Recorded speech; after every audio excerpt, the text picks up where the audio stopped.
in my line of work and probably in yours too, there's a lot of what we call financial jargon, right? Or talk of the trade, so to speak.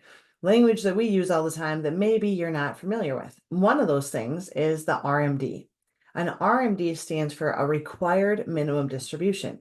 And you have to take a required minimum distribution or your RMD from any type of traditional IRA. So whether it is a traditional IRA or a 401k, a 403b, any government sponsored, company sponsored plan that you rolled into an IRA, or even if you left it in that 401k at a certain age, you have to take it out. Now, it used to be 70 and a half for years and years and years. And in the past couple of years, they've switched that quite often. Currently, it is age 73. Now, that might subject to change again, but that just means at 73, you have to start taking out your minimum amount. Now, here's how this works in a nutshell.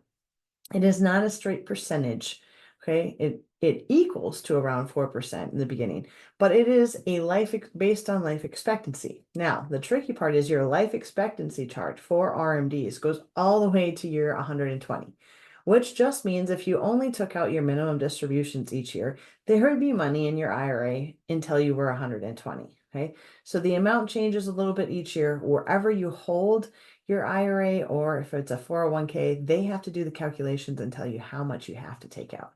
We encourage you to take it out just automatically so that every year it's paid and you don't have to think about doing it. If you don't, you can be taxed up to 50% on what you should have taken. So if your RMD was $4,000, you could be taxed up to $2,000 in penalties for not taking it. So it is a big deal to make sure you are taking it. That year, if you turn 73 in a year and you have to start taking them, you technically can have until April of the next year to take it. But then you end up taking 2 distributions in a year. So the requirement minimum distribution, or RMD, is simply the term used that the government says you've deferred your money long enough. Now you have to start taking it out. It applies to traditional types of retirement plans, not to Roths. Okay. Now, the only other and it is taxable based on your current tax income. The only way around that is if you want to give it directly to a charity. A qualified charitable distribution, okay? So if it goes directly from your IRA to a charity, is a non-taxable event, and it does satisfy the requirements on taking your minimum distribution.